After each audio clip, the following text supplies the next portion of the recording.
नमस्कार, संस्कृति आईएएस के इस यूट्यूब प्लेटफॉर्म पर आप सभी का स्वागत है। और आज हम बात करने वाले हैं रेलवे ट्रांसपोर्टेशन को लेकर के। गवर्नमेंट 2 लाख करोड़ की योजना लेकर के आई है और इसके तहत आपके 3 कॉरिडोर्स जो है वो बनाए जा रहे हैं। कैसे कॉरिडोर्स? Fred corridors. ठीक है, तो इससे होगा क्या? अब कौन कौन से महत्वपूर्ण बदलाव आने वाले हैं इसके तहत? इससे पहले आपके ईस्टर्न और वेस्टर्न कॉरिडोर्स कहां से कहां तक थे, और साथ ही हम यह बात करेंगे कि इसको किसके द्वारा निर्मित किया जा रहा है, और वर्तमान में जो आपका ट्रेड है उसमें ट्रेन की कितने प्रतिशत हिस्सेदारी है, और साथ ही साथ जो रोड ट्रांसपोर्टेशन है उसकी कितने प्रतिशत हिस्सेदारी है। तो इसके बारे में हम डिटेल से जानेंगे।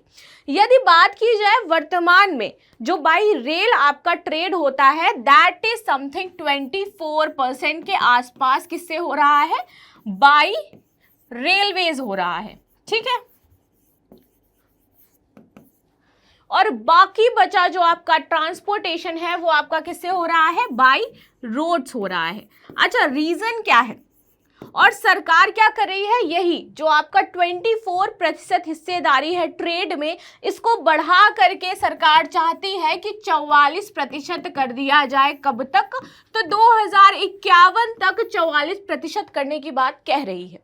यदि हम बात करें आज़ादी के बाद, तो आपने देखा होगा सबसे ज़्यादा भारत के विकास में यदि किसी का महत्वपूर्ण योगदान था तो ट्रेड में आप रेलवेज का देखोगे, एक जगह से दूसरी जगह में सामान ले जाने में। लेकिन क्या हुआ? धीरे धीरे जैसे ही आप देखोगे और ज़्यादा डेवलपमेंट हुआ और ट्रेन्स बनी, रोड्स बनी, इसके पश्चात जो हमारा रेलवे ट्रांसपोर्टेशन था वो धीरे धीरे कम हो गया और रोड्स ने उसकी जगह ले ली। रीज़न क्या था? अब यहाँ पे फ्रेड की मैं बात करूँ, देखिए, जब आपका जैसे मैंने बताया कि धीरे धीरे डेवलपमेंट हुआ तो 2 ही पटरियां होती हैं, एक पे ट्रेन आपकी आती है और एक से ट्रेन आपकी जाती है, और इन्हीं पटरियों पर ही आपकी मालगाड़ी भी चलती है। तो इससे होता क्या है? कई बार जो आपने देखे होंगे कि रेलवेज के बगल में पटरियों में आपको खड़ी हुई मिलेंगी मालगाड़ी, और वो कब जाती है? जब आपकी पैसेंजर्स ट्रेन चली जाती है। और कई बार पैसेंजर्स को भी मालगाड़ी की वजह से घंटों तक क्या है, वेट करना पड़ता है कि जब मालगाड़ी गुजर जाएगी इसके बाद ट्रेन आएगी। तो सरकार इन दोनों ट्रैक्स को फ्री करके क्या है, न्यू ट्रैक्स बना रही है जहां पर सिर्फ आपकी मालगाड़ी चलेगी। इसी को हम क्या कह रहे हैं? फ्रेड कॉरिडोर कह रहे हैं। यही आपका फ्रेड कॉरिडोर है। ठीक है, तो अब जैसे जैसे हमारे पास सिर्फ 2 ही कॉरिडोर्स थे, सामान लेट हो रहा था, जो कंपनीज थी वो क्या करती थी कि बाय रेल्स उन्होंने सामान भिजवाना बंद कर दिया क्योंकि बहुत टाइम लग जाता था। वो किस पर शिफ्ट हो गए? रोड्स पर शिफ्ट हो गए। अगर मैं रोड की बात करूं तो आप देखोगे रोड में ज्यादा पैसा खर्च होता है ट्रांसपोर्टेशन में, अगर हम देखते हैं ट्रेन की बजाय, जबकि ट्रेन में पैसा कम खर्च होता है। तो अगर ये आपके फ्रेड कॉरिडोर्स बन जाते हैं, जो अभी 3 नए बनाने की बात की जा रही है और 2 आपके ऑलरेडी पहले ही पास कर चुके थे, ईस्टर्न और वेस्टर्न, यदि वो बन जाते हैं तो इसके पश्चात क्या होगा कि भारत में जो आपका बाई रेलवे ट्रांसपोर्टेशन है ये बढ़ जाएगा, कॉस्ट में कमी आएगी, जो लॉजिस्टिक सेंटर्स हैं बड़े बड़े वो बनेंगे, और साथ ही लोगों को व्यापार भी मिलेगा। तो इससे बहुत महत्वपूर्ण एक तरीके से परिवर्तन आने वाला है यदि आपके फ्रेट कॉरिडोर्स जल्दी से जल्दी बनकर के कंप्लीट हो जाते हैं। ठीक है, तो ये थी हिस्सेदारी अभी तक जैसे मैंने आपको बताया। चलिए अब बात कर लेते हैं हम आगे इससे महत्वपूर्ण चीजों की। तो माल ढुलाई में तेजी लाने के लिए और यात्री ट्रेनें, जैसे मैंने बताया कि हमारे पास क्या है, 2 ही है, एक से जाती है एक से आती है, और कई जगहों पर आप देखोगे कि वहीं पर, और मोस्टली उसी जो आपकी ट्रैक्स होती है उसी पर से मालगाड़ी जाती है। तो अब इसकी वजह से लेट होता था, ट्रेन हमारी बहुत ज्यादा लेट हो जाती थी। तो अब यात्रियों के लिए आपको नियमित ट्रैक जो है वो भी खाली मिलेंगे। इससे तेजी आएगी, किससे? ट्रेनों के आवाजाही में। और 2 लाख करोड़ के 3 समर्पित जो माल गलियारे हैं, इसी को लेकर के अनावरण इसमें किया गया है। चलिए आगे बात कर लेते हैं। अब ये गलियारे कौन कौन से हैं और इससे पूर्व में कौन कौन से गलियारे आपके विकसित किए जा चुके हैं। यदि पूर्व की बात करूं तो आपके 2 गलियारे थे, एक कौन सा था? आपका वेस्टर्न था और एक आपका था ईस्टर्न। ठीक है, ये 2 गलियारे सरकार पहले से ही आवंटित कर चुकी है। यदि मैं वेस्टर्न गलियारे की बात करूं तो ये आपका दादरी से लेकर के कहां तक है? मुंबई तक है, दादरी टू मुंबई। और टोटल इसकी लेंथ की यदि बात की जाए कि कितनी है, तो इसकी लेंथ आपकी हो जाती है 1500 किलोमीटर की। और वही यदि मैं बात करती हूं ईस्टर्न की, तो ये आपकी लुधियाना से लेकर के वेस्ट बंगाल तक है। कहां से? Ludhiana to West Bengal, Ludhiana to West Bengal है। और इसकी यदि टोटल लंबाई की मैं बात करूं कितनी हो जाएगी, तो ये आपकी 1800 किलोमीटर की। वेस्टर्न ये आपका क्या कंप्लीट हो चुका है बन करके, और यदि ईस्टर्न की बात करूं तो ये आपका 90% तक आप देखोगे कंप्लीट हो चुका है, इसका भी काम जल्दी पूरा हो जाएगा। तो ये आपके ट्रांसपोर्ट के लिए पूरी तरीके से ओपन हो जाएंगे। अब ये जो आपके 3 नए कॉरिडोर्स बनाए जा रहे हैं, ये कौन कौन से होने वाले? सबसे पहला आपका होगा ईस्ट कोस्ट कॉरिडोर होगा। कौन सा वाला होगा? East coast. दूसरा आपका आ जाता है east west sub corridor 1 and then third है आपका ईस्ट वेस्ट सब कॉरिडोर 2, और इसी में आपका आ जाएगा ईस्ट वेस्ट में आपके 2 कॉरिडोर्स हैं। इसके बाद थर्ड वाला आ जाएगा आपका नॉर्थ साउथ सब कॉरिडोर। ठीक है, तो इसके ईस्ट वाले आप जो ईस्ट वेस्ट कॉरिडोर देख रहे हो, इसके 2 पार्ट होंगे। तो इसके तहत 2 जगह पर आपकी जो रेलवे लाइंस है, पटरी है, वो बिछाई जाएंगी।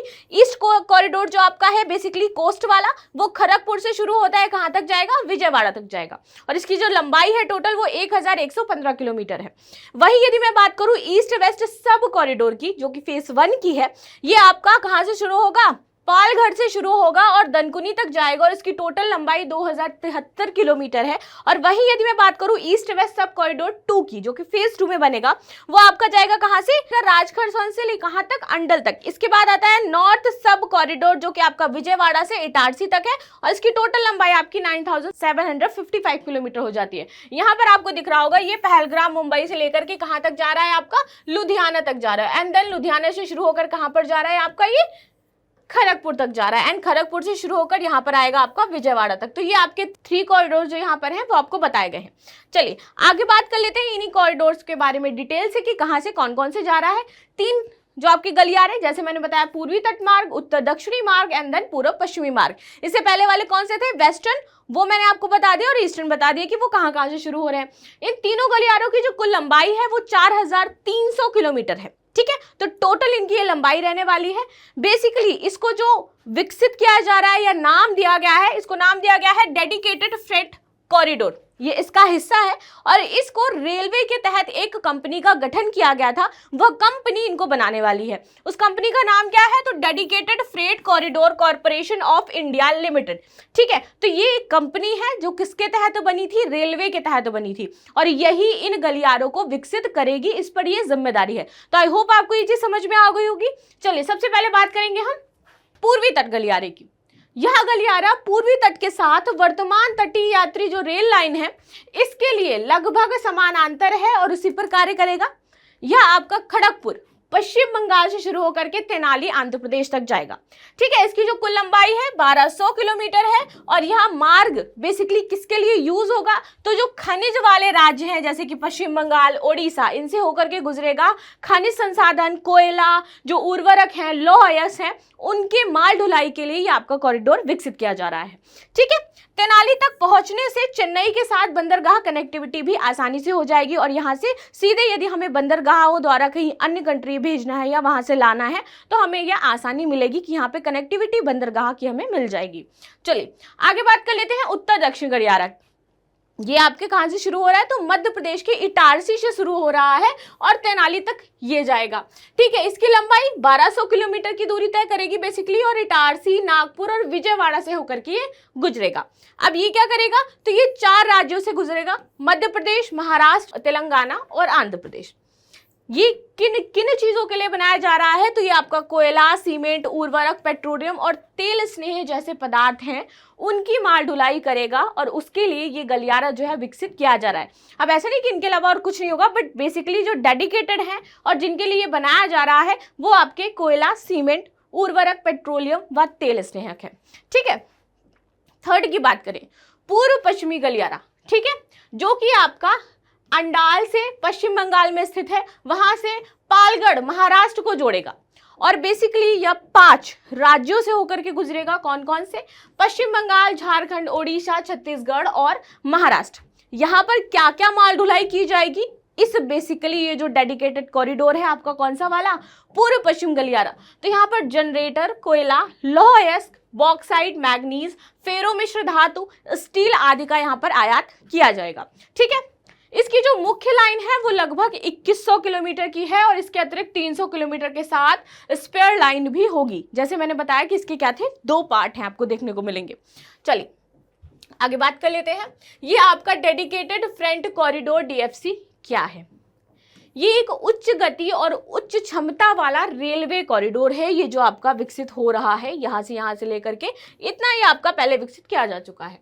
इसमें बेहतर बुनियादी ढांचे को अत्याधुनिक प्रौद्योगिकी का एकीकरण शामिल किया गया है ताकि हम क्या करें, आसानी से इसको माल ढुलाई के लिए यूज कर सकें। और भारत में जो आप देखोगे कि मुंबई, अगर यहाँ पे आपने देखा होगा कि मुंबई में भी आपका एक बनाया गया है जो कि दादरी मुंबई है, वेस्टर्न वाला, तो इससे मुंबई में सबसे ज़्यादा ट्रेन चलती हैं दिल्ली टू मुंबई।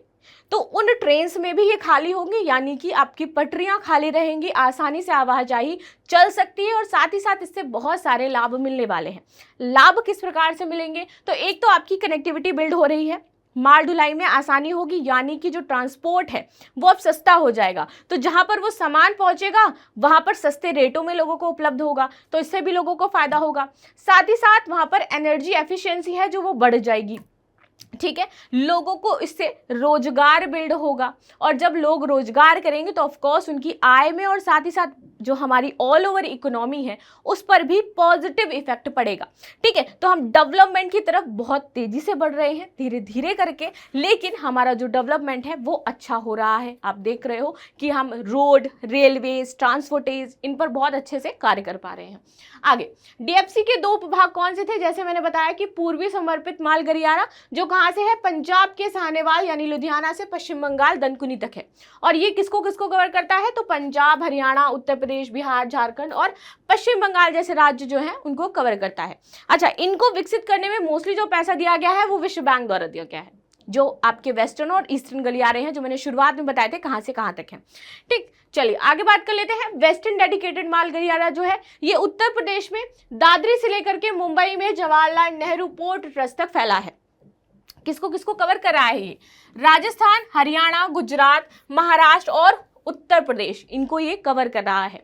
और इसे Japan international of corporation agency जो है उसके द्वारा बनाया गया है, फंडिंग प्रदान की गई है। चलिए आगे देख लेते हैं हम किसके बारे में, तो DFCCIL के बारे में, यानी कि dedicated freight corridor corporation of India limited के बारे में, जो किसके तहत कार्य कर रही है, रेल मंत्रालय के तहत। तो रेल मंत्रालय के तहत गठित एक इकाई है। कब बनी थी, तो 30 अक्टूबर 2006 में इसको बनाया गया था, ठीक। इसका मुख्यालय जो बेसिकली है वो कहाँ पे स्थित है, नई दिल्ली में स्थित है। यह एक सार्वजनिक क्षेत्र का उपक्रम यानी कि PSU है और यह भारत सरकार द्वारा विशेष प्रयोजन वाहन का दर्जा इसको प्रदान किया गया है। तो आई होप आपको ये पूरा समझ में आया होगा कि कैसे वर्क करने वाला है, भारत को इससे लाभ क्या मिलने वाला है और क्या क्या चीजें इसमें शामिल है। इसका उद्देश्य है कि 3306 किलोमीटर की जो डेडिकेटेड फ्रेट कॉरिडोर है इसके संबंधित योजना में तेजी लाना, उसको देखना, इसका निर्माण करवाना और साथ ही साथ इसकी देखरेख करना। ये नियोजन एवं विकास की गतिविधियों में शामिल है, वित्तीय साधनों की व्यवस्था में शामिल है, निर्माण, रखरखाव और संचालन आदि के लिए ये कार्य करती है। तो इसकी ये वर्क है जो ये कार्य कर रही है वर्तमान में, कौन, DFCCIL, ठीक। चलिए अंत में क्या है हमारा प्रश्न है, इंपॉर्टेंट हो जाता है, प्रश्न समझ लेते हैं क्या है। प्रश्न है कि निम्नलिखित कथनों पर विचार कीजिए। पूर्वी तट माल गलियारा खड़गपुर से तेनाली तक होगा। पूर्व पश्चिम माल गलियारा पश्चिम बंगाल, झारखंड, ओडिशा, छत्तीसगढ़ और महाराष्ट्र से गुजरेगा। और अंत में है dedicated freight corridor corporation of India limited का मुख्यालय चेन्नई में है। उपयुक्त में से कौन से कथन सही हैं, केवल 1 और 2, केवल 2 और 3, केवल 1 और 3, 1, 2 और 3, ठीक है। तो आप मुझे कमेंट में अवश्य बताइएगा, क्वेश्चन जरूर देख लीजिए। और आप में से बहुत कम लोग मुझे आंसर करते हो, तो प्लीज़ ज़्यादा से ज़्यादा लोग आंसर क्या करो, जो भी आपकी क्वेरी हुआ करे प्लीज़ पूछा करो। मैं कमेंट में आपके पर्सनली देखती हूँ और रिप्लाई भी करती हूँ। तो मिलते हैं नेक्स्ट क्लास में, तब तक के लिए धन्यवाद। लाइक शेयर सब्सक्राइब करना बिल्कुल भी ना भूलें।